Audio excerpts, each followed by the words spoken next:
কমেন্টটা ভালো করে দেখা হয়েছে তো? ভালো করে কিন্তু দেখো কমেন্টটা, কারণ আজকের বিষয় এই কমেন্ট নিয়েই। তো হ্যালো এভরিওয়ান, সবাই কেমন আছো? আশা করছি খুব ভালো আছো, সুস্থ আছো। মার আর বাবার কৃপায় আজকে দিন যে ভিডিওটা পোস্ট করছি এটা হচ্ছে সোমবার। আজকে যে ভিডিওটা তোমাদের সাথে পোস্ট করছি তার বিষয়বস্তু আগে সেই কমেন্টটাকে শো করিয়েছি।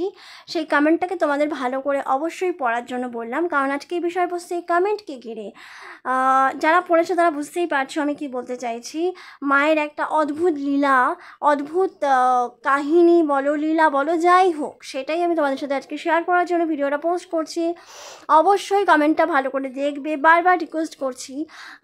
তো এটা যেটা বলার সেটা হচ্ছে যে এখানে দেখতেই পাচ্ছ কমেন্টে কি বলেছেন উনি, যে আমাকে জানিয়েছেন উনি নাকি পুজো দিতে গেছিলেন শনিবার সকালে। তো সকালবেলা পুজো দিতে গিয়ে উনি লাইনে দাঁড়িয়েছেন, প্রচণ্ড ভিড় ছিল।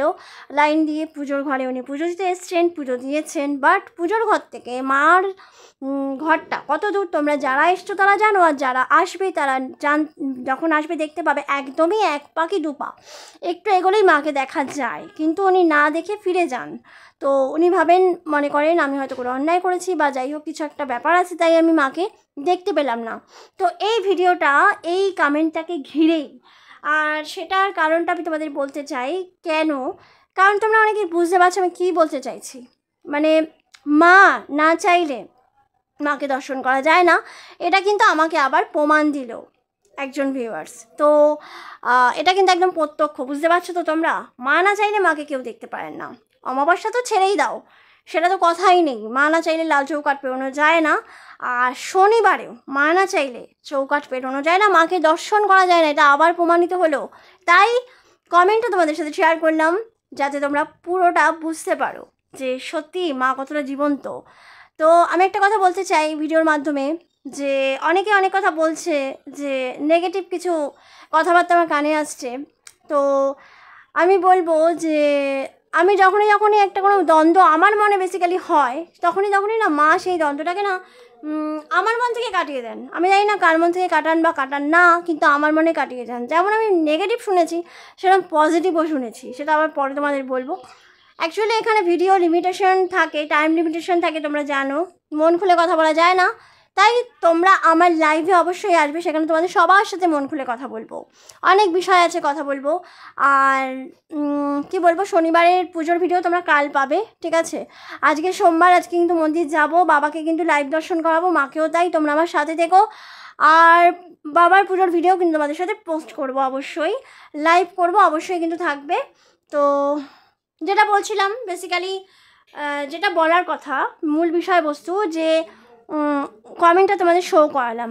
তো এটা কিন্তু আবার প্রমাণ হলো যে মা না চাইলে মাকে দেখা যায় না। মানে তোমরা একবার ইমাজিন করো যে পুজোর ঘর অবধি মা উনি এসছেন, পুজো দিয়েছেন, ঠিক আছে, দেন উনি তারপরে দুপা বাড়িয়ে মাকে দেখতে পেলেন না, তাও আবার সকালে। রাত্রি হলে আমি মানতাম, সকালে পারলো না, একটু মুখ বাড়ালেই তো মাকে দেখা যেত, কিন্তু ওইটুকু সময় উনি পারলেন না।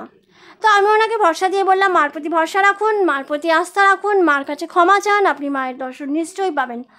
তো তোমরা যদি মনে করো যে এটা কোনো বিষয়ই না, তাহলে বিষয় না। আবার যদি অন্য মন দিয়ে দেখে, আধ্যাত্মিক মন দিয়ে বিচার করো, তখন মনে হবে যে না, সত্যি একটা ভাবার মতো বিষয়, যে সত্যি মা না চাইলে মাকে কেউ দর্শন করতে পারেন না এখানে। তো এটা আমি মনে প্রাণে বিশ্বাস করে শুনেছিলাম, বিশ্বাসও করতাম। তো এটা আমি আজকে আমার কমেন্টের মাধ্যমে আরও ক্লিয়ার হলাম, মা প্রমাণ করলেন এটা।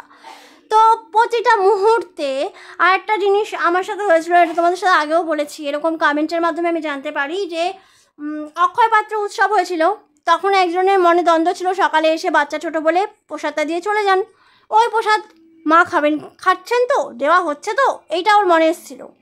তো আমার ভিডিওর মাধ্যমে, আমার ভিডিও দেখে নাও, কিন্তু আমার এই ভিডিওটা ওর কাছে পৌঁছয়, ও দেখে, মানে উনি দেখেন, সেই বোন দেখে আমায় জানায় যে দিদি তোমার ভিডিওর মাধ্যমে আমাকে মা দেখিয়ে দিলেন যে আমার পাত্র থেকে মাকে ভোগ দেওয়া হলো।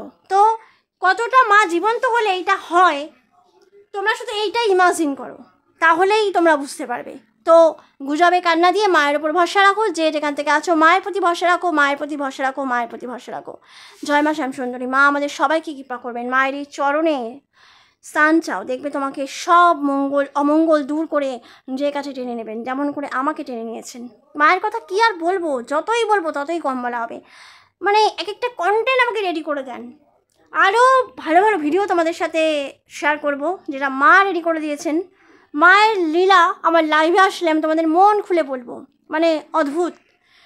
এটাকে মন থেকে ফিল না করলে বোঝা যাবে না। তো চলো, ভিডিও অনেকক্ষণ ধরে বক বক করে তোমাদের অনেক কিছু বোঝানোর চেষ্টা করলাম। ভিডিও কেমন লাগলো অবশ্যই জানিও, ভালো লাগলে লাইক শেয়ার কমেন্ট করে চ্যানেলটিকে সাবস্ক্রাইব করো নতুন হয়ে থাকলে মা বাবার ভিডিওটা হটপট পাওয়ার জন্য। আর আমাকে একটু সাপোর্ট করো, তোমরা অনেক সাপোর্ট করছো, অনেক ধন্যবাদ। মায়ের আশীর্বাদ তোমাদের মাথার ওপর সবসময় থাকুক, আর মা আমাকে ওইভাবে কৃপা করুক, এটাই আমি চাই, মার কাছে এই প্রার্থনা করব। তো পরবর্তী ভিডিওতে খুব তাড়াতাড়ি দেখা হচ্ছে, খুব ইন্টারেস্টিং ভিডিও আসতে চলেছে। ততক্ষণ তোমরা খুব ভালো থেকো, সুস্থ থেকো, সাবধানে থেকো। জয় মা শ্যাম সুন্দরী, জয় মহাকাল ভৈরবের জয়।